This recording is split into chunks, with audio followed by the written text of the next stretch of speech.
going to a women's panel, right? And the women's panel's topic today is about amplifying women's influence. Guys, I know what amplify means. I'm sure everyone knows what amplify means, right? But I had to actually Google what amplify means. Because I'm like, I know the word. I know what it means. It sounds like something like an elevation and whatnot, right? When I Googled it last night, it actually spoke to increasing the volume. Increasing the volume. Louder, please. Louder, tech team. Louder! So that's what the word means. So when we talk about amplifying women's influence, we're talking about increasing the volume where women in women's spaces, right? In your own influence. Whether you are an entrepreneur, whether you are a social impact business, whether you are in corporate trying to climb the corporate ladder, whether you are an executive, but amplifying our influence in the spaces that we are in is very critical. And that is a conversation that we are going to engage on with the panelists, which I'm going to introduce to you shortly. So the panel is sponsored by Media Mix 360, which is a marketing agency company founded by Juan Levona, and he's blessed us with his contribution into making the day a success. So can we please give a round of applause for Media Mix 360?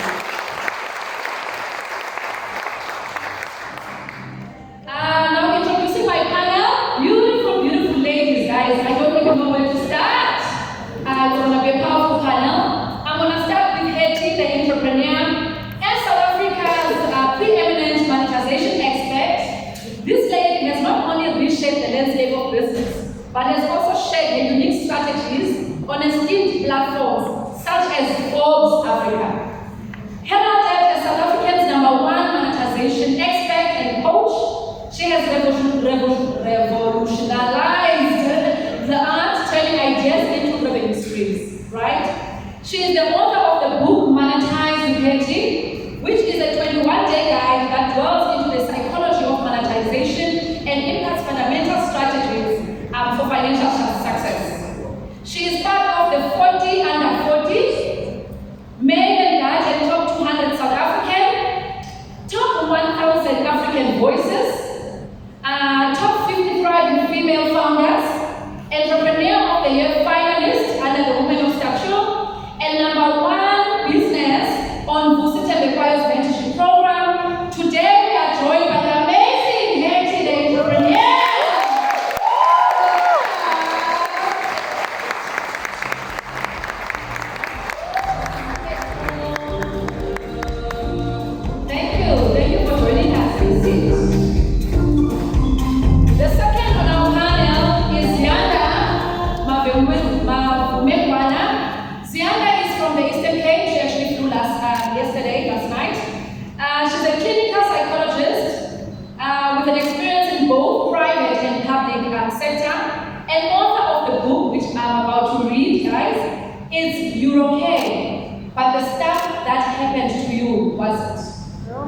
The title of the book is You're Okay, but the stuff that happened to you wasn't, right? And a senior PhD candidate at the University of Cape Town's Department of Psychology. Please welcome Zianda Mavumekwana.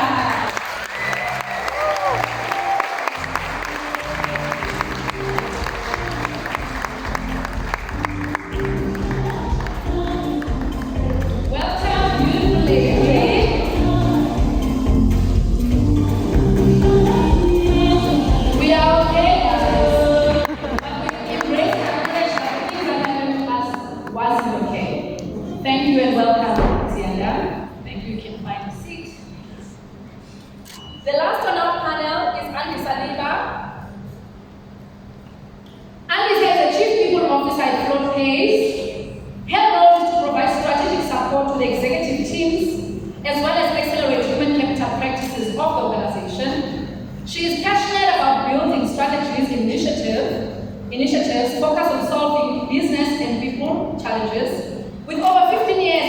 HR practitioner, spanning across financial services, consulting, digital media, and music, as well as fintech startups, having led teams across the African continent within the industry. Guys, we are carrying giants. We're talking about Africa. That's beyond boundaries. That is what we are here for, right? To look beyond. As a co-founder of the Women's Tech Connection, an ICT non-profit organization designed to give access and opportunities and learning repository to women in the technology sector, she has been recognized by Cisco Global Connected Black professionals for her exceptional work in the advancement of women in technology. She is the CEO of Pan-African Chamber of Commerce, where she advocates for business environment conducive to enterprise creation and development. She's also the 40 under 40 in Africa. Please, ladies and gentlemen, let's welcome Mandy Salima.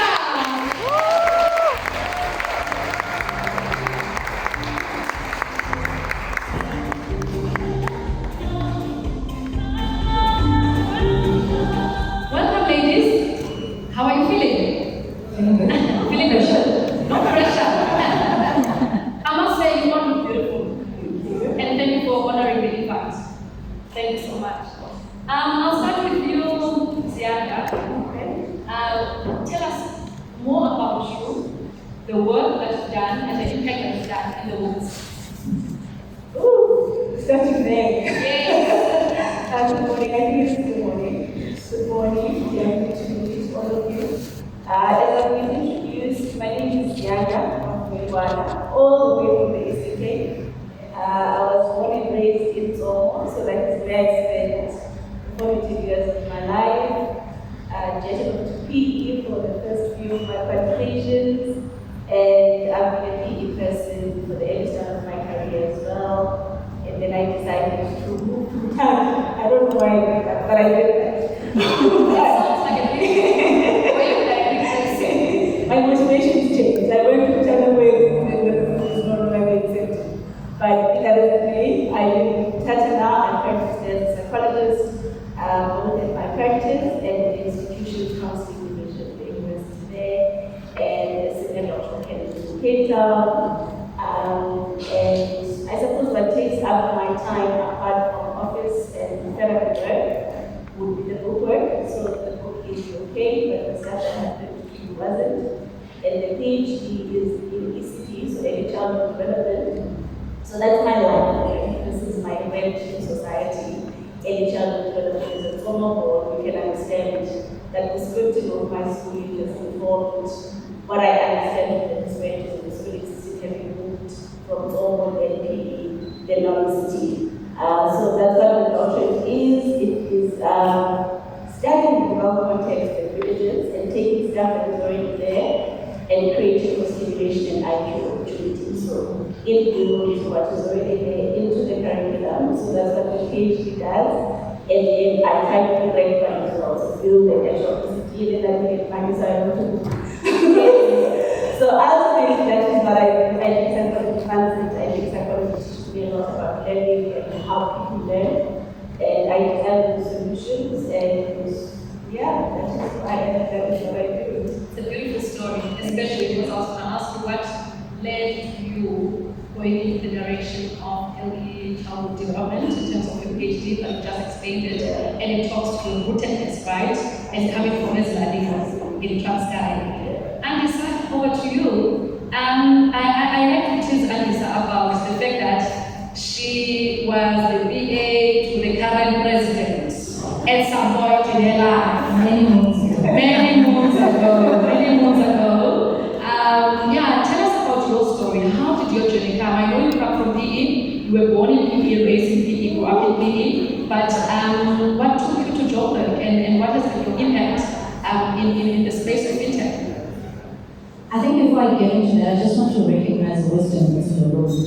I sat up on the other end of the room and I looked around and I thought, my goodness, am I in the right space this morning? So thank you for showing up. Andisa is a catalyst, a storyteller, and a connector. Growing up, I've always loved the adventure of solving stuff. When I was little, I was solving puzzles. And I've grown up in a kind of, I I think use all my experiences over the years to always be building. To offer. Thank you for that. Hetty, our South African #1 monetization expert, can you tell us about who you are, where you're from, and what's your impact in the current space that you are in of monetizing and converting ideas into revenue streams? Yes, so I'm Hetty, the entrepreneur. I am an entrepreneur through and through. I believe that I was on the path that all of us are meant to be on. But then one day I woke up and I thought to myself, I'm spending 80% of my life in the office. So in as much as I'm earning well, I'm actually not enjoying the fruits of my labor. And that's when I began to study that how do the rich make money? Yeah. How do people earn multiple streams of income? Exactly. I started attending events like this, business seminars and conferences, and really discovered that the way to earn money is through business and generating other revenue streams. And so I started a business with my husband, a retail business, P&H Boutique, and we're able to grow it to have 7 retail stores across South Africa. And then COVID hit. And all of a sudden, our retail stores are closed, and what I deemed to be success was no longer in front of me. And then it begged the question, Hetty, if time and money were not a factor, what would you actually be doing with your life? And that's when I realized that I love to help people grow their businesses, but most importantly, make money out of that. And that's where my monetization career then grew from there. Thank you. Such a powerful story and a beautiful one to tell. Coming to Zianda, how can women develop resilience and self-confidence to amplify their influence in professional and personal spheres, especially in environments where they may face discrimination or bias? Oh, okay. I think the most basic but so impactful is to always legitimize your confidence, right? Because when people wear that diversity, you see that they were sort of crafted with the same circumstances, but the outcomes weren't the same for everyone. So how was the one who made it out made? What was really the being that made them have fortitude in the face of adversity, that made them land on their feet, and you see that they're just a vast human being with a vast coffee basket. So to regularly contribute, even when the weather is great, to your coffee basket, whether it's gym, whether it's faith, whether it's therapist, whether it's a spouse, whatever it is, but the more resourced you are, in where to go and reach in time of you can't run, you know. So to make your coffee resource basket versatile is how you cultivate resilience. But if you want to oppose bias, you want to be legitimate, you know. There is that quote that I love so much, that facts are stubborn things, and whatever may be wishes and declarations, they cannot dispute the state of evidence. You cannot dispute your qualification. You cannot dispute the portfolio of evidence. You cannot dispute long hours. Work that was put in is work that was put in, you know, and adversity doesn't undo it. So how you make yourself resilient in spaces that may dumb you down, that because these things are thoughts, biases are perceptions and thoughts, and how you always dispute thoughts and think of things is evidence that what the facts say, and the facts will speak for you. Yeah. So it's almost as if you are going back and reminding yourself that, you know, before getting to the stage that you are at, faced with, you know, challenges, but you need to remember that this is not the first time you are faced with similar challenges. And sometimes you need perspective for yourself. Yes, You know, even your own voice will say, hey, because we analysis and then at the peak and then at the novels or something else, when you back to novels, those doubts come back, that insecurity comes back, and facts speak for you. You are right. That is I can't. Facts say, but you can. The degree is literally accredited. It says you can. And it's literally. You remind me of my journey recently where I said to my husband, I started to question myself as we are taking the business to new frontiers, right? It's been 8 years now having started the business and we are now in our growth phase peak. And I said to him, I wonder if I am the right CEO to take this business from this 8 years going forward. I wonder if we should not appoint another MD. Maybe I'm really not the right person. He actually grounded me and made me remember that you are at an advantage now because you've got resources, right? You've got a base. Remember 8 years ago, there were no resources, there was no base, there was no employees, there was no systems. So we often forget, we really do forget. So it's good to have that basket of wisdom that you can always tap into. That's going to ground and remind you of where you come from. So thank you for that. So tell me, in your own experience, still on Louisiana, in your own experience, what are some of the common psychological barriers that women hold or that hold women back from asserting their influence? And how can these be overcome?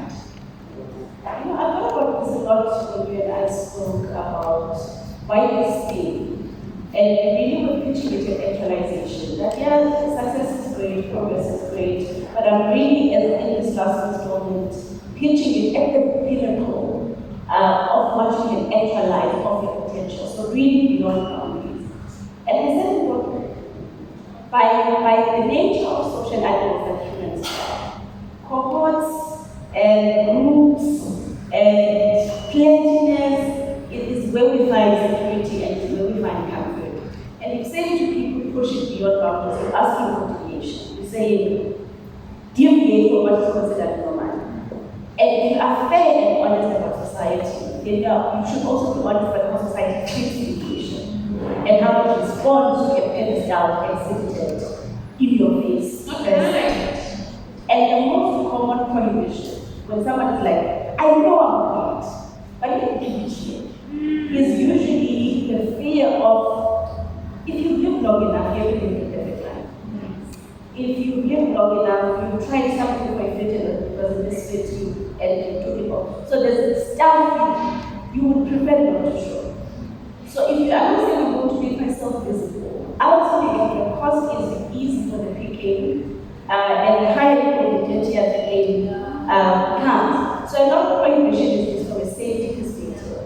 That trusting myself in the spotlight is ridiculous. There's the diagnosis, there's the infidelity, there's the bribery, there is the this, and I don't know if I want it at that cost. So that's the most common psychological barrier. That it's just a costly exercise to deviate from the normal. People don't respond well to that deviation, and they punish you vehemently for attempting to do something that has not been done. So that's the most common psychological barrier. The most obvious one is the imposter syndrome. And another very subtle one is not having a roadmap. That's why people don't. Because when you ideate the complete version of the idea. So you know you have potential. You know what it looks like when it has been actualized. So a lot of people know to the T their vision. They can even sort of visualize the sound of their high heels in the corridor of their high. You know. But the psychological barriers that yes, I know my IQ, I know my attitude, and I know what it looks like when it's complete, but it's this vast space of emptiness. And where to from here? And sometimes that gap is just wide and the career is not really like a big thing. And I will survive before the fall happens.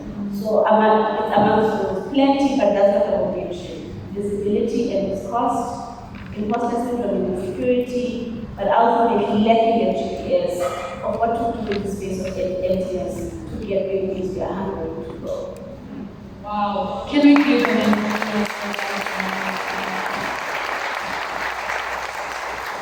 what a powerful response, and thank you for that, Ziana. Hetty, over to you, our monetization coach expert.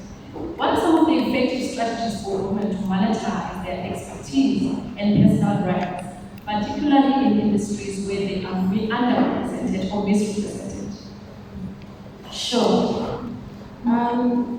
For me, I think one of the first things that I always speak to women about, especially women that look like us and come from environments like us, is actually understanding what it means to monetize and the fact that they can do it. We are often taught about only one way of being able to generate an income. All of us are on social media, all of us are in the online space, all of us have got gifts and talents that are assigned to us at birth. But many of us do not know, how do I take that gift and talent and actually be able to earn an income and a revenue from it?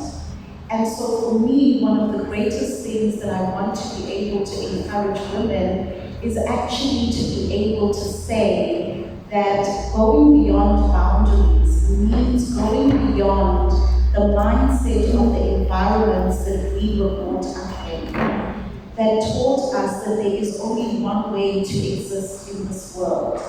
And to say that instead of taking the textbook route of how to build a career, a business, and an income, you actually have agency to paint a picture on a blank canvas. When I was in corporate, I thought that I had reached the pinnacle. And then I became an entrepreneur and realized, my goodness, I actually have the ability to design my own life. On my way here, I was chatting to my friend and I said to her, I'm planning to travel to Ghana in August, and I think I'm just going to spend an entire month there. Because the whole point of being a digital entrepreneur is that I should be able to earn money on a mountaintop. And so for me, one of the greatest things that I really want to impart to you, I want you to soak it into the depths of your esophagus. It is to say that your gifts will make room for you, and they can be able to pay you because it is yours and it is assigned to you at birth. I love that. I love that. So can you please share with us examples of successful marketing tactics that have helped women, entrepreneurs and professionals to amplify their influence? Absolutely. And in fact, let me just give you an example of a client of mine. She's a medical doctor, and at the time at which she came to our agency, she said, Etty, I've studied for all of these years. I know how to treat my patients, but nobody ever taught me how to get patients to walk through the door. They first need to walk through the door before I can treat them. How do I get them to walk into the door? Then we began to look at various marketing strategies, and it was tough because, first of all, within her industry, they're not allowed to blatantly advertise. Doctors cannot put up billboards, they can't do any of those things. So I said to her, but over and above a doctor, you're a human, and you are a person, which means we can build your personal brand. Let us put you in the public domain and leverage your personal brand as the funnel to your practice. So now she's speaking on stages, sharing her knowledge. She's got a book. She's about to sign a television program, and through the influence of her personal brand, her practice is full, and she's actually employed locals to work within her practice. Her gift is making room for her. Actually, it feels like her gifts are making room for her talent.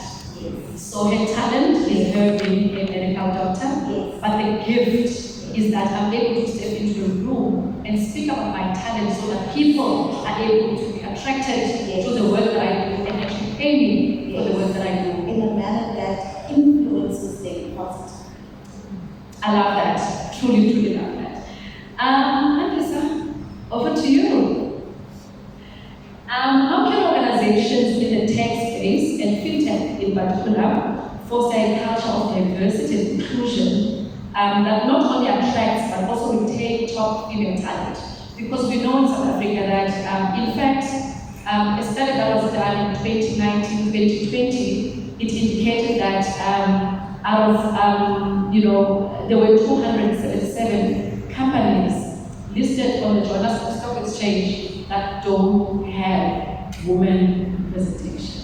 So I asked myself, with an influx of education, undergrads, coming into the stream of our professional, environments, where are the women? What is happening to them? We seem not to be reaching somewhere senior, top, executive level boardrooms, let alone sitting as board members. So how does organizations then foster that culture to include women in such an environment? I think we need to challenge conventional wisdom and accept that as women we've had to assimilate into the workspace. The workplace was built around the construct that dad goes to work 9 to 5, mom stays at home to look after the children.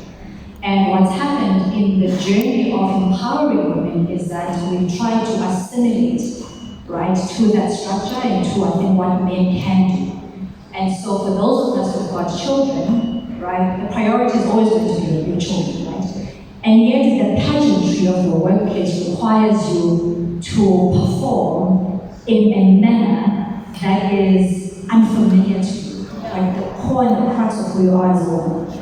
And I think the beauty, and I said it, I alluded to earlier, and I said the corporate SA just wasn't a fit for me.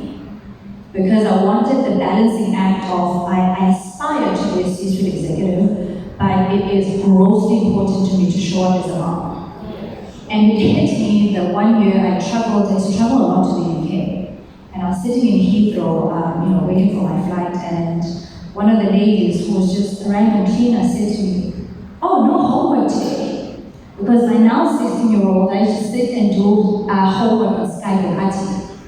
And she had seen me so many times constantly doing homework and checking in before my evening flight to try and make it home on time. That was a reference. It wasn't that I was a high-flying executive. It wasn't that I was anything. I was this poor mom who was doing homework on Skype on the floors of Heathrow Airport. And so when I say we need to challenge, traditional wisdom, and I think this is where the fintech space, or rather startups, are changing the construct of work, right? Like in my business, I don't want people setting up meetings between 2 and 3 in the afternoon, because they'll pay drops off my boys at 2 they don't have extra euros. Between 2 and 3, that's my power hour to check in with them. I make them pancakes or whatever after school thing. I check homework very quickly. That is critical for me. And so if you want me to show up at the best female version of myself, I need those allowances. And the traditional spaces don't allow for that, right? Because there's that pageantry, there's the hybrid, but we promote the people who are in the office. Because then I want to carry them home. Good thing when you're the VIP of the workplace, right? And I know this, in fact, my ex-colleague is sitting right there in the corner, was part of our struggle because we're both parents. And the firm we worked at, had this anecdote that the people who are promoted in the firm are the people who are constantly in the office. So it didn't matter that we were doing our jobs, it didn't matter that we were shooting the lights out. The construct is that visibility, right? And there's a pageantry of being at the water pool and like, "Hey John, how's this?"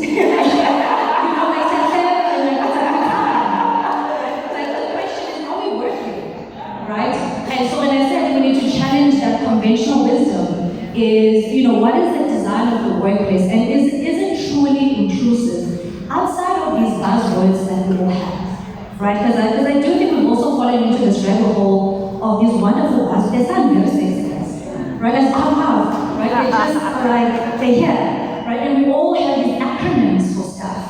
And I think if you look at the etymology, which is, the Greek definition and meaning of some of these words. Now, what is it truly? So in our business, from a tech perspective, I don't ascribe to a traditional, give me a resume and you've got a what in technology. Because there are some skills that you can test for competence outside of that piece of paper, right? You can check for those things. And so in a building environment like technology, the life cycle is fundamentally different. So from stuff that we ideate, to pre-production, to writing code, to piloting and testing it, checking for bugs, there's not a clear science to technology. There never has been. But somehow, I think when technology kind of really took over, we raised the barriers of entry to the detriment of humanity, never mind women. Because black boys have the same challenge. I'm raising 2 black boys. I worry about when they leave school, what are those opportunities look like? And the reason for that, and those of us who are parents in this room, is because we have these kids who go and study these wonderful degrees. At every major intersection, there's a child with a post-grad degree who doesn't have a job. And so it begs the question, those of us who are in the steering of the wheel, what are we doing to create a bridge privilege, right, that fosters what inclusivity means. By no means am I saying let's drop the standard, right? Because I personally, I'm attracted to excellence. Excellence is a value. But how do we deconstruct what that notion is of coming into the workplace? Yeah, that's very powerful. It actually goes into the next question around, is corporate South Africa, right, ready for the future world of work as it's deemed? And is it ready for the inclusion, diversity, equity and belonging? I mean, these are the buzzwords that you're talking about. These are what are the themes and values of most organizations in South Africa. But are we really living it? Are we ready? Is corporate South Africa ready? But another opposite question to that is, as employees of corporate, are we ready for that transition too? Because we can be here and call on corporate South Africa to make all these changes and adjust all the ways that we will be included, right? But are we ready and do we want to be included? So how do you gauge the readiness on both parties? I think we underestimate how paternalistic South African employers are. If COVID has taught us anything, is that we've gone and we reverse engineer what should have been the point of inflection and the shift, right? COVID said, look, the quality and the value of the human life far supersedes, commercial outcomes. So let's create spaces, get people to not cross-contaminate, stay at home, work from home, right? And then when the veil of secrecy was lifted, and it was right back to normal. We're filling up flights, it's bums on seats, and then you ask the question, because most organizations, I think outside of the front-facing, I think the retail sector, and a few others that needed to be on the front lines, right? Knowledge workers, you should still be able to be fully functional in your job, working from anywhere. And yet we see more and more corporate companies have a call back to people to come back to work. And sure, the flip side of the coin is, sure, there's a real estate, massive thing, right? Companies have entered into 20-year leases, they can't get out of it, so then we need to justify the cost. So when we look at the P&L, it must make sense. Can't walk into the office and be paying 30 million as discovery, right, in the corner of Central Drive, and there's 10 people in the office. There's a 20 million rand bill every month. And that's why I say I think we really underestimate the paternalism. How can we change it? Again, challenge conventional wisdom. And so we've evolved, and yet we keep resisting the change. And I think that's why I find it interesting, because we've gone from fully work from home, and then we're going to be hybrid. Oh, my personal new favorite. 3 days a week, hybrid didn't work. Why would 3 days a week all of a sudden, randomly work with the same subset groups of people? And so I think until the old boys club, whose ascension to power looked fundamentally different, right? Like when we got into corporate 20 years ago, if you wanted to be the boss, you walk in and you had your foot soldiers fill out the open plan, right? And you knew where you arrived. And then you have your corner office and your PA right outside the office. And you're like, I know high speed. Do you know what I mean? And now I think the construct of hybrid, people who still yearn for power and control, they don't know how to manage resources in this ambiguous world. And so I think until we shift those mental models to reflect the society in which we live in today, I think South Africa particularly continues to be behind this particular curve, not all curves, this particular curve. Don't you think technology has a big role to play, right? In terms of the availability of technology and the adoption of technology and embrace of technology within corporate South Africa. And I'm saying this because I was sent to, I think there was an interview that was done by one of the radio shows, and we all know that we're in a water crisis. And I was sent to, to believe that rainwater has not adopted technology. And this is partially the reason why we are where we are today, right? And I asked myself, we've been talking about technology, and now you are in the technology space, right? Are we embracing technology to its full potential? Because at this point in time, of corporates that have not adopted technology, and that's why we are in water crisis. Because apparently they still measure the water, what do you call it, the water levels and whatnot with a calculator and a spreadsheet. And I'm like, guys, it's 2024. I mean, and then now they're talking about the triple Ps in the industry, in the water industry, where an entrepreneur like Noah that is interested to channel the government's money, I will go in and say, I can do this because I've got the technology, or I can embrace technology, or I can partner with the technology partner that's sitting in the global continent and actually put in a stick and be able to calculate and measure the water levels. Where are we when it comes to technology? And I mean, you advocating for technology in terms of the fintech space as well.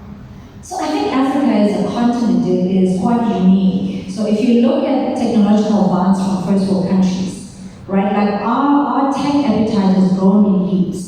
So wherever else, where people started on desktops, then they moved into laptops and then smartphones, Africa came right into phones, right? Like by and large. So if you look at market penetration, and so what that tells us is that us as Africans, we're hungry for it and we want more. I think deal brokerage at the highest level has a lot of political influence, and it's a conversation we don't have enough. So to your point, right, around like Iran, and I think there's a few of the other parastatals, where it's taken them eons, right? If you look at our energy regulation, right, in the country, against the construct of a Kenya or I had a chat with the CEO of BESA the other day. Not BESA, Koba. He ran BESA for a long time, he moved to Kenya, started a company called Koba. And it is essentially being able to buy electricity just from your home and you power up your house. But because regulation there is, it's a different free market. And so I think there are macroeconomic issues that are in play. I think there's a political influence. I think there are those who need to get the lion's share of things. And it is these particular individuals that are holding us hostage. Because I know from spoken to a few people in the room, I see some familiar faces. So we're having these conversations, right? So where is it going wrong? You have platforms such as, whether it's the company I work for, and there's a few others in the tech startup and fintech. So we keep building these things. And sometimes what happens, depending on who's building what, a blue chip company comes and wants to buy us out, and then they swallow the innovation. And we've had a few of us from two banks, and we said no, on the premise that we build a social impact initiative. And God forbid, whenever one of these two banks take it in and then they'll use the infrastructure, right, that we built for something else, but then they'll swallow the innovation and the social impact. And so it's a tough one to call, because again, there are so many moving pieces. I'm encouraged though, I think, by how many people and how many of these platforms keep mushrooming. And for me, that's also indicative of the fact that there's so many of us who want to make sustainable changes, right? And so there's the appetite for that, right? Like we have millions of users on our platform because people want the benefit of it. But then is there an endpoint, right? Like, so from a macroeconomics perspective, what's the conversation we need to be having? Because at a grassroots level, like every day I get invited to speak at these things, and I come across like young men or young girls who are building tech platforms. So it's not difficult. If you know what you're doing, it really is not difficult to build a platform. You just have to know what you're doing. But how do you scale? And are the larger structures then the real inhibitors to that scale? And those are the questions we have to carefully continuously asking ourselves. Yeah, thank you for that. In closing, Ziana, in your opinion, how can organizations create supportive environments, right, that prioritize the mental health issue and well-being of women, and ultimately fostering confidence and influence in women particularly? Thank you, Mama. I think, just as a general concept, it's very difficult to hold people accountable if they transgress to a rule that does not exist. So yes, it's a microaggression, yes, somebody experienced it, but if there's no formal rule that holds them accountable to this deviation cannot then, be held into account. So it has to be policy. What are your promotion on recruitment policies there about equity and inclusion and about representation. So I think from an organizational standpoint, to create that is to make it concrete and tangible by enforcing it. Because I mean, there will be gender diversity trainings and all of those things, but they're not mandatory. So if this then cannot be enforced. So I think an organization has that power, one, to make a gender conversation mandatory, to make improvement of the corridor conversation and vocabulary mandatory, but most importantly, in order to hold transgressions into account, it has to exist policy. Yes, and occupational practice that representative of evidence and social research that is happening now, continuously being updated, and interpretational practice to represent that, and I think you're on the right track. Thank you for that. So tell us about your book. You're okay, but everything that happened to you wasn't. So tell us about your book and how can we get hold of your book? Okay. So the title is You Okay, but the stuff that happened to you wasn't. And broadly an extension of my psychotherapy work. Because not everybody has the financial route to pursue psychotherapy long time. And for some people, it's not even a preference, right? But even if it is a preference, sustaining it on treatment is one of the things most people can achieve. And it was really born from out of one, if they did come, what is the combination of contemporary classical psychology tools that you can package and a person can have long term and they're not bound to an obligation to continuously come here. And the goal of therapy always is to journey a person back to that pure place that is the starting point for all of us. Because we are scripted in experience. And then they don't script the same thing for all of us. So that's why it says that the stuff that happened wasn't. Loss and death for someone else, sexual assault for someone else, upbringing and just violent weaving of damaging messages into your development. It's different for all of us in severity and in scale. But it's chapter by chapter, unpacking these things that are not okay. How did they come to be? And it was born from an appetite to know that you don't just wake up problematic. Like you don't just wake up bad at that for no reason. A lot of things are born out of a response to necessity, and we develop a couple of strategies to deal with that circumstance, but a lot of us are using them beyond their original intention. So yes, aggression may work if you live in a township and you are not trying to be a target for crime, but it doesn't work in a marriage, it doesn't work in running an organization. And many examples like that. So the book packages those things to say, hey, would you perhaps consider that you are not defective or broken, even if the picture looks like it is so, and begin to unpack chapter by chapter, where did it go wrong and who is responsible? And it's not irreversible. How do you ascribe a different meaning to it? That yes, it is your story, yes, it isn't going to change, but how do you make it partial? Because the beginning phases of the story aren't up to you. But if you were to take the pen and author, like now, that okay, one pen, I got it from your paper committee, I got it from here, what would you script? And yes, basically a psychological toolkit that does that in a number of different ways, using on psychology theories to journey you back to a place of knowing that you are okay and unlearning whatever scripting may have made you do that you are not okay. So a separation between people and behavior. If behavior is not okay, the ones you do or the ones that are done to you, but you, your person, isn't okay, is okay. And once you believe this, you begin to interact with the world from a place of understanding that and setting outcomes that matches. Wow. So ultimately, that is what it is. And secondly, it was a fundraising capital, like I said. I self-published it because I needed money to build the ECD. So it is self-published, it's sold on my website, it retails for $250, and I did bring a few copies today. Oh, guys, can we support and give a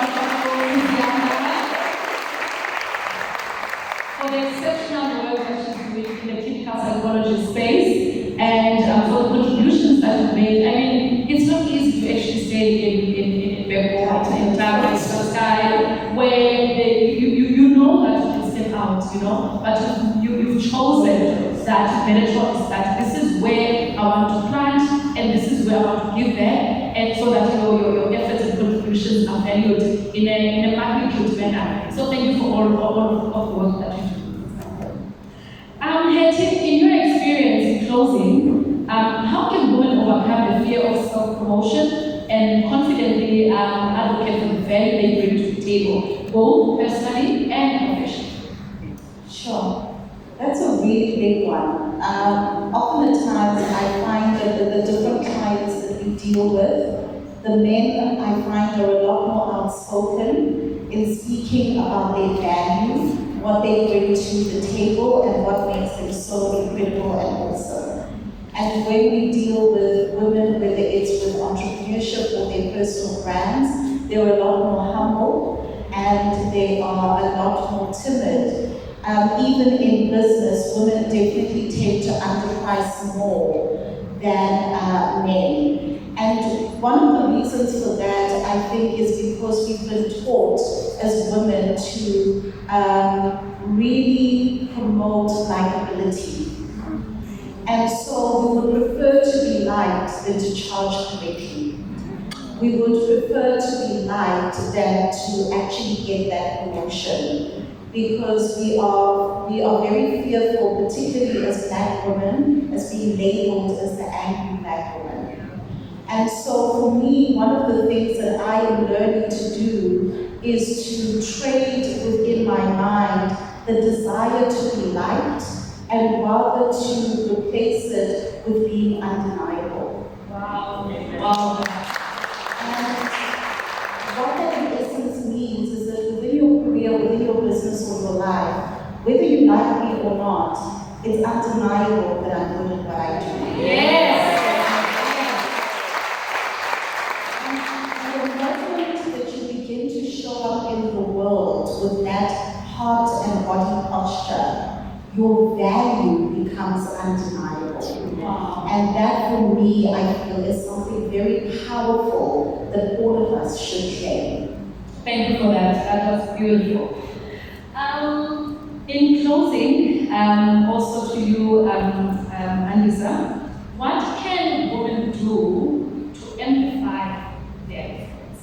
I think this is a final question from me. What can we do to amplify, our influence in the spaces that we occupy, right? Whether you are an entrepreneur, social impact entrepreneur, corporate leader, but what is it that we can do? What are the tangible things that we can advise everyone here? I think to echo Hetty's sentiment, first things first, on your side for women. Yes, everyone! The volume must be astronomical, that it must be accompanied with competence, which is what she said. Yes. Right? So people must think of you, they must be like, yeah, if you're Andrea, so she's not cute. Was I'm loud, because I'm loud, but she's not cute. So first things first, music for me. Don't be afraid of your own shadow. There's something I think, and maybe it is the unintended consequence of femininity that requires us first to tell yourself, what's the word in English? It's Saturday, guys. To minimize, sorry, my English is getting a bit confused, and to reduce yourself, right? And so you see your shadow, and I think some of us on the panel are so guilty of it. There's days I get introduced, I'm like, yo, you're talking about me. Oh, it's my turn to come up. And there's a thing in my subconscious that I must always constantly go, no, that's you. Go away. They're talking about you. And so I think you articulated it so well. I've worked in HR for many years. And it's what men are good at, right? And it is to, and I think part of the bro code, right, is to demonstrate competence before you know competence is there. Right? And they do it so well, I marvel at it. Right? I don't know if you've been in meetings and you're like, oh, Jonathan, how did he get this job? Because you know the slick thing they do, those of us who work in corporate, you experience this, right? You say something in your timid little voice, and then what Jonathan does done and he says it. And then oh my God, oh, Jonathan. I just said it. So you see why I say between your side and you. Because they're not saying something fundamentally different from me. They're not saying something smarter. They've just learned to raise a volume. They've just learned to kind of go, no, I'm competent. And so we need to learn how to advocate for ourselves and do it well. A lot of us tend to outsource this to somebody else. No, Nana is going to come, she's going to tell them I'm late. No, why are you waiting for the friend to come? So that's why I said you gotta just know where the speaker is in your situation, and you just have to turn the volume up.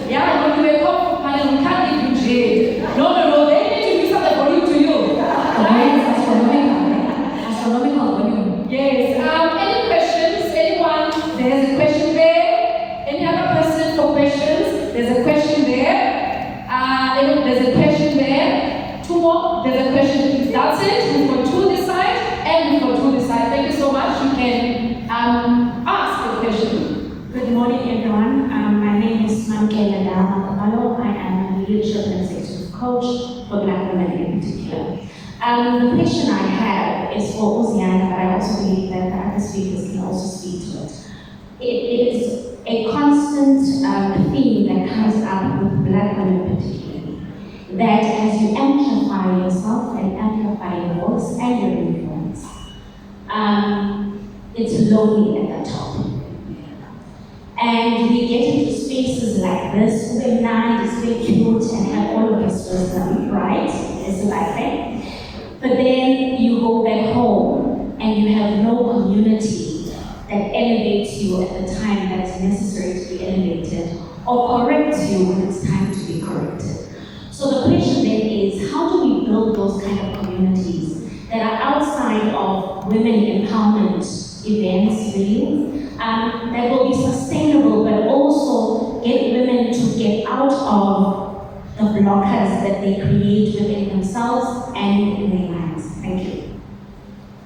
Are you going to take that? Yes, I am going to. Also for the Institute Makanda. Yes, I know her work and I know the work that she does. Lovely to finally meet you. And she's raising an important question, but before the question, she's also painting a picture of the justification and the motivation behind. We may really just say they're pygmies, but behind training women to screen society for the criteria from which you will grant the acceptability, right? So, yes, we love it like such a pygmy, but most women do it, and women who no longer do it were doing it, and it was a conscientizing process to reject that application. That I know others will do that messy, but just painting that fundamental environmental need for humans to be communal. And it justifies why they are prepared to pay such a high price, including forfeiting actualization, because of the cost I mentioned earlier, that the minute you actualize, you leave the cohort, you leave the safety of community, you leave the guarantee of numbers, and you are choosing others, and there's a cost to pay for that. And as turning of the rules of the gender construct are going to be slow, very, very slow. So this is also why it needs to be personal responsibility, to not assign it to resistance. It's not like you're holding down the activism, but you understand that if we started having the gender conversation centuries ago, and in 2024, we're complaining about the same gender constructs, these wheels are turning very slowly. Am I prepared to wait for this thing, or am I going to assume personal responsibility for insulating myself and capacitating myself to thrive within this system? Because I may die and they still remain this way. And therefore, once you bring it back to yourself, you ask yourself the necessary question. And now that I understand the cost, and this is the personal part, am I, me, human, prepared to pay it?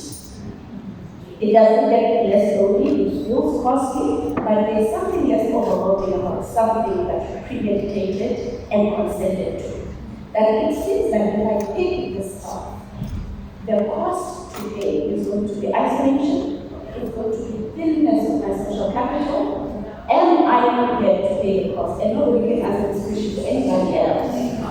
And it is okay to decide it is price.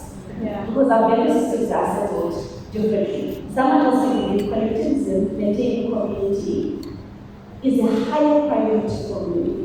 And if I can dial down my pursuits for ambition, I'm okay doing that. I want to belong, I want to be at the soccer game, I want to cook, and this is an okay choice to make. And for someone else, they may decide that we put prices every day, that the price is worth it for me. And then you just sit and consent. Wow. It seems like for me, it is the bundle. Just understanding how lonely the talk can be, but also embracing that the journey you are taking is going to require less of your social capital, but more of your self-actualization as you embark on your journey of self-discovery. And you must be satisfied with the progress it gives you. that it is my dream, I've honored it, and this is war. It's satisfying. It's satisfying for me. For someone else, the loneliness may be unbearable, and it's okay for them to project actualizing productively. All of these are their choices, but you assume responsibility for choices that you make, and choices can be changed. Choice a little change, and we like to change the too high and right. Okay, for you to say, when I put it on, it is quite fit how I put it on, and therefore I am going to take it off. And that's perfectly fine. Choices can be changed, but when you make a choice, assume responsibility boldly for the choice that you make. Assume responsibility boldly for the choices you make. And thank you for that. Sissy, you had a question? I'm sure I'll be forgiven if I forgot my question. You guys are dropping gems left, right, and center. Thank you for being authentic and real.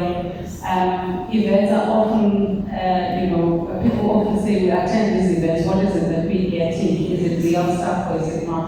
I really think that you're dropping gems. My question is, we're talking about amplifying women's influence. We all know the influence women have at work, at home, everywhere.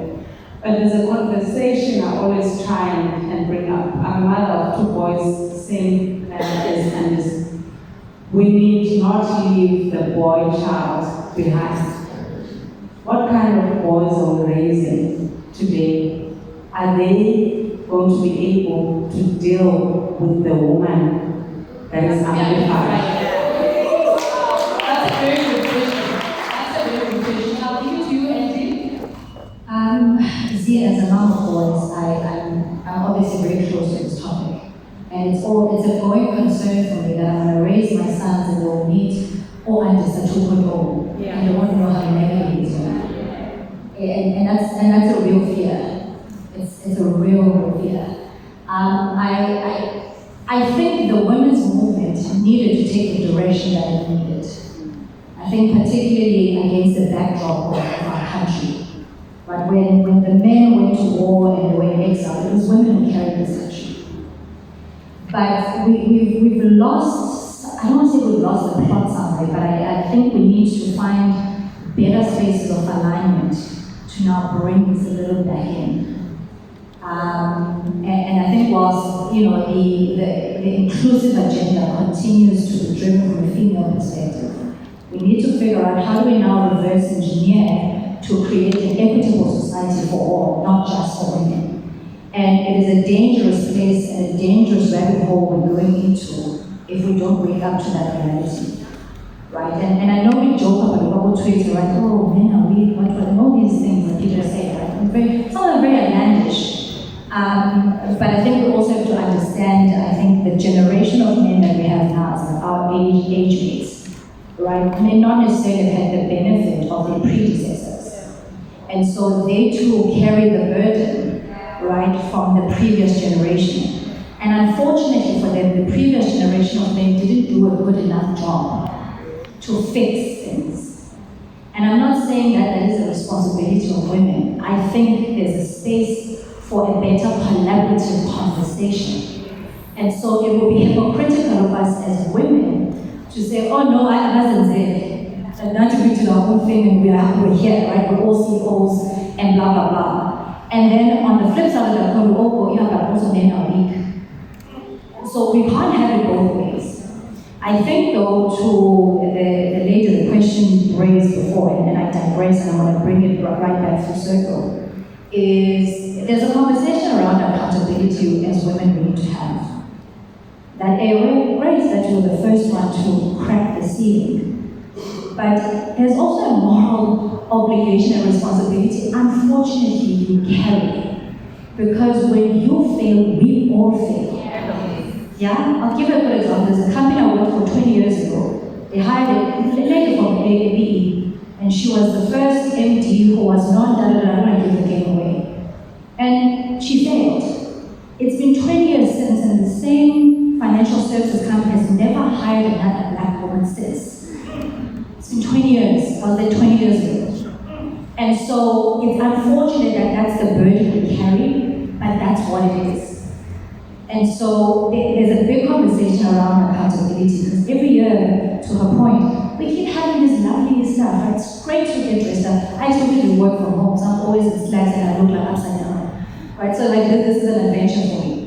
But what is the actual change? So we keep regurgitating these same agendas every year. Those of us who are speakers, you guys know, we're given the same topics. Every 3 years, another corporate calls us, it's the same topic.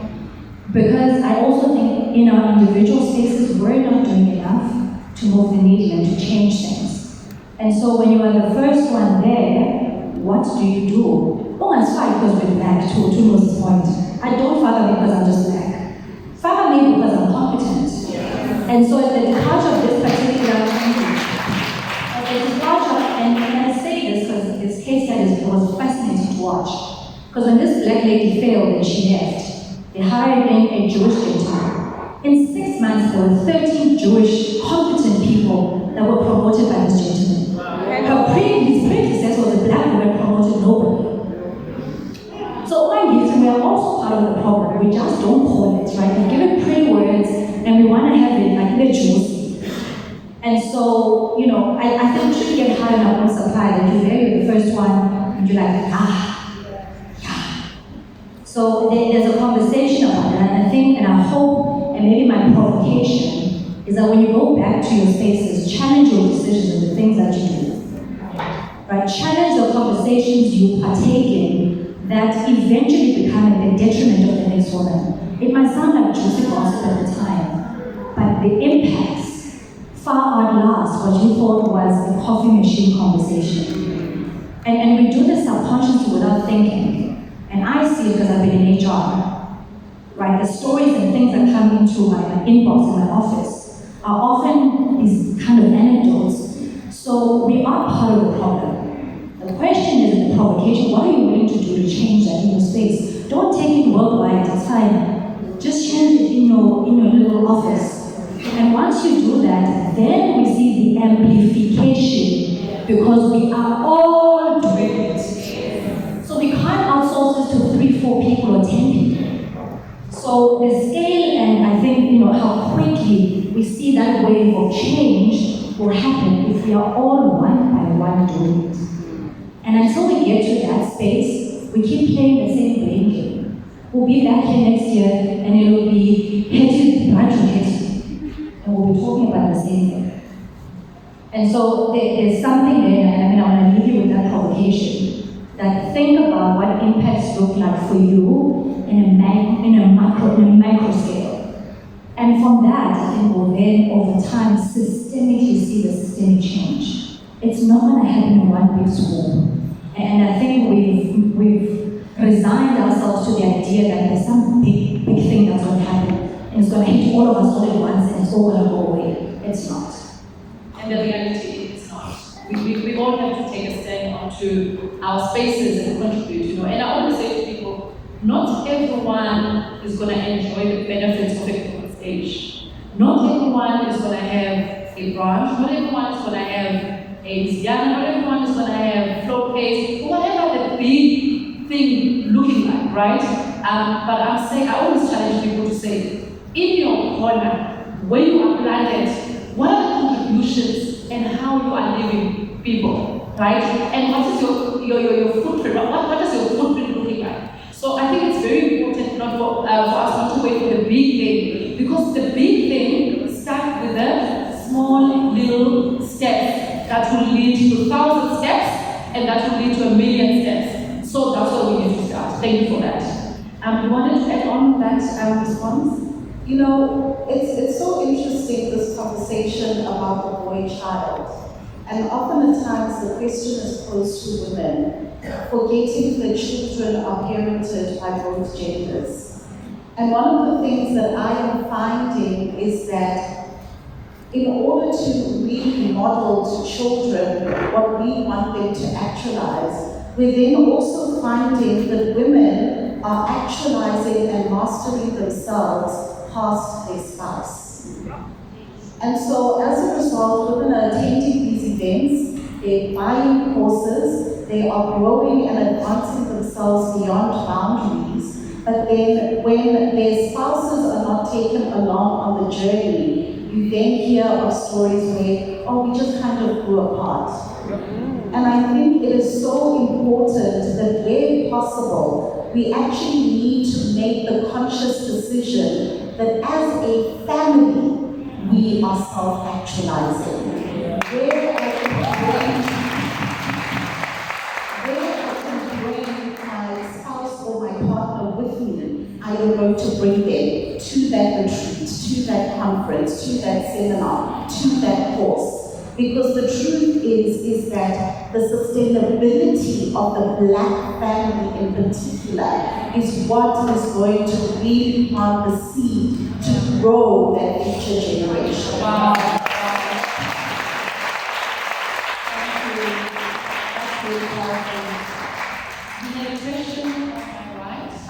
Yes. Thank you so much. My name is Samet, and I'm so happy to be here. It's amazing. So I have a question for Cecilia, and my question is really about how do we help basically employees who are medically exposed to mental health issues transition back into the corporate space, be amplified, push the boundaries, and pivot. And I ask this question because I didn't have the courage to do that.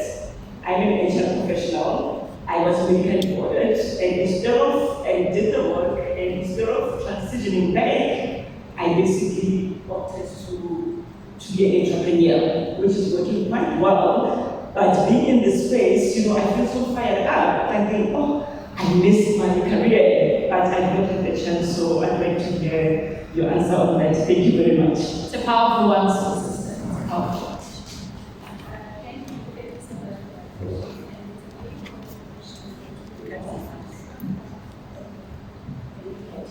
Thank you so much, Samet, for that question. I'm saying it's an important question for two reasons, because it fits back to everything else that we've been saying and talking about, of people to thinly define their lives, that, okay, you are A, and wake up 9 to 5 and register what you contributed to your development is this thing. So if it falls apart or if it's your canon, as Moses said earlier, in its absence, the person is not asking to contribute too much else. So broadly, it starts there, that it is not cute to be a thinly described person.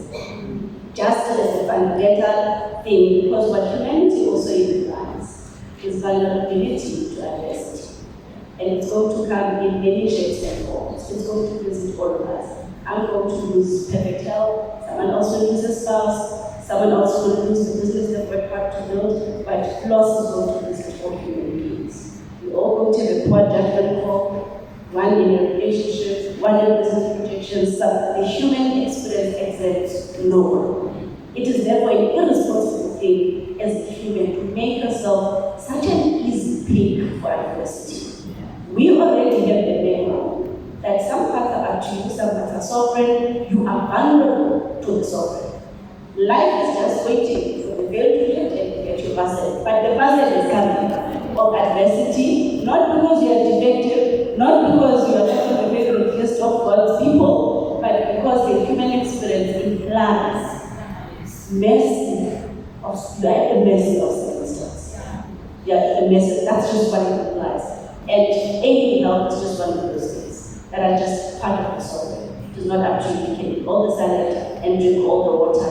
And for this, it's best known whoever ascribes experiences, you get the renal failure, and we don't understand why. So when you operate from this place as a human being, you then take greater responsibility for insulating yourself against adversity, even before you know what the adversity is going to look like.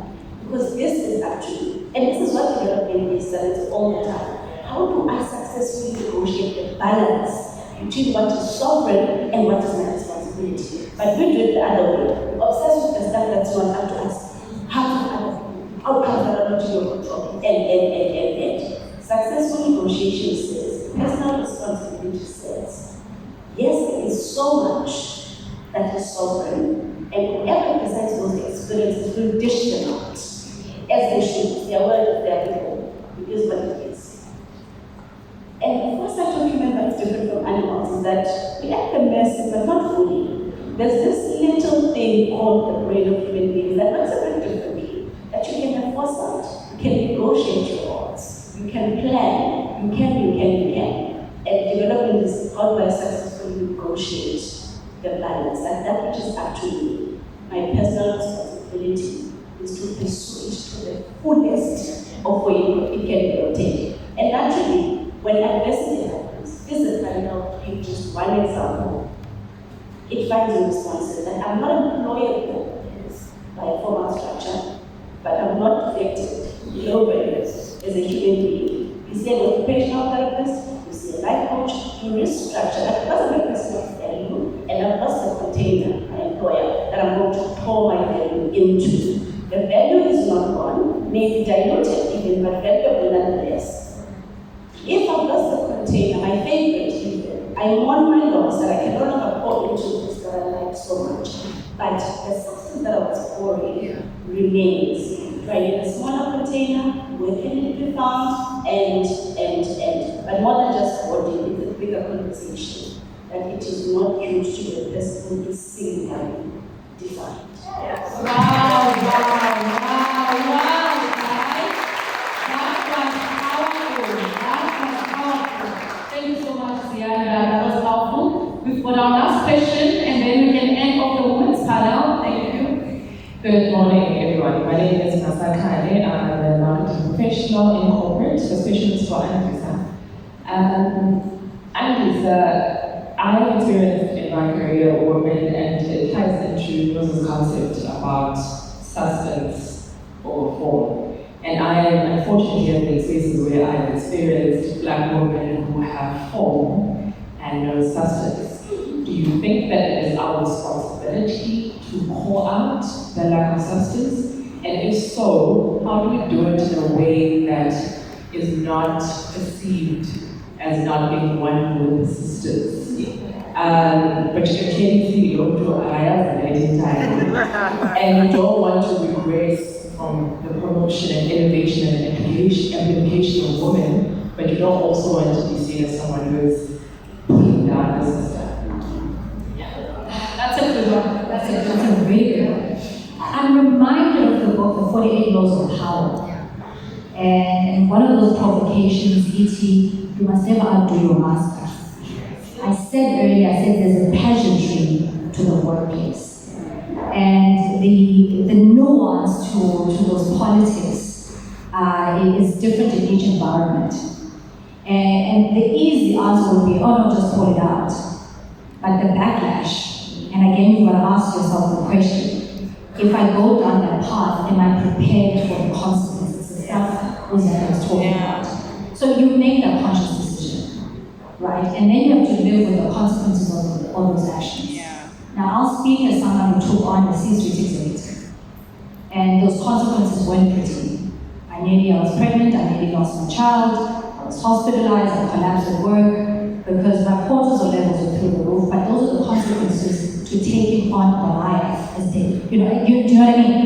I made a conscious decision to say I was going to speak up because I felt the injustice against me personally was unfair, was unjust.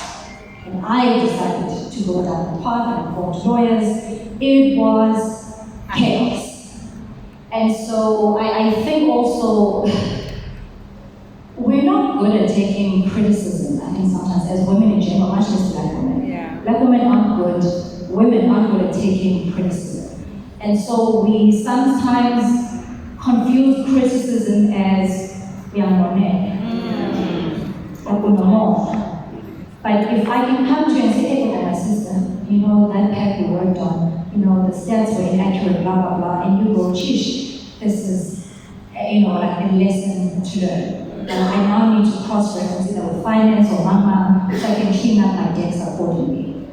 And again, it goes back to the comment I made earlier around accountability. What does accountability look like? We shy away from it, right? Because we all are out here now. So does this also, we are chief of what?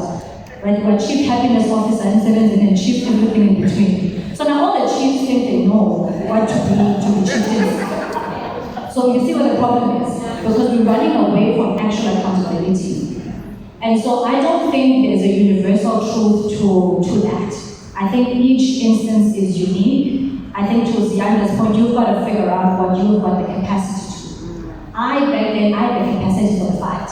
I was like, actually, no, like, you've stepped on my toes and it was right. But I'm consciously aware that not everyone has that capacity or has that affinity to fight. And so when you don't, how do you then find alliances and find others that could either back up your story or that you have seen to have the same kind of experience? And again, you don't sit with the choice that they need to make to join the declaration of war. That may be yours, it might be you pulling the trigger. Like, are you then ready for the war that's coming? But I think in the larger context, I do think the conversation of accountability needs to be an ongoing one, particularly for us that are senior enough in workspaces, how we conduct ourselves, the blueprint that we are setting, and the example we're setting for others. And I often think there's a misalignment between what we say and what we do. Right? We all go on LinkedIn and we write wonderful stories. I know some viral leaders who write the most wonderful stuff on LinkedIn. Like, you would think Jess is coming tomorrow. You'd be like, oh my God, she's amazing. But she's the most vile human being. And so, I think the human experience through gender is so complex. Right? And it's never to say, we mustn't call bad behavior, bad leadership out. I do think that sometimes it's in the how and how we go about it. And I think if you're in an environment that is forgiving and graceful and that has those allowances, but even then, on the other side of that discomfort and pain, might actually be a true victory. That was my specific journey, right? But that's not a universal truth. And so I think for those of us who are in leadership, and when you do get called out, have the heart and have the humility with. Don't take it as such a personal attack. Because often, that actually might be that point of inflection where you actually accelerate your growth in it. Yeah, that's a very powerful one. It actually, reminds me of what we were just speaking about, accountability and really taking ownership of your own choices, right? And it brings me to the theory that I like to share with the people around me about the threshold of pain. The pain is there. The pain will be there, right? All the hurtful stuff will be there. But you need to understand your own sort of threshold of pain and what is it that you can take. And when I talk about this threshold of pain, and I say, your threshold of pain, my knowledge is that your threshold of pain is equivalent to your success. So if you have 100% threshold of pain, you are going to be 100% of success. And if you've got 50% threshold of pain, you are going to be 50% of your success. But that doesn't make you less than the person that has received 100% of success, because their threshold of pain, which is the seeding that we're talking about earlier, their seeding was such that it was 100%. Therefore, the harvest is now 100%. So we have to embrace and understand where we are in the model of our threshold of pain. And really not look at a Norma, a Hetty, as Yana, and Anissa to say that they're successful. It looks like they can do this. She's speaking like you've challenged the status quo, but you knew the consequences. And you were able to say, it's going to be painful, I might lose my child, which is a loss that Yana was talking about, but I am able to embrace the outcome because I understand my threshold of pain. So understanding and embracing your own threshold of pain and your own self in the model, I think this is critical. And we close off with that. Thank you so much.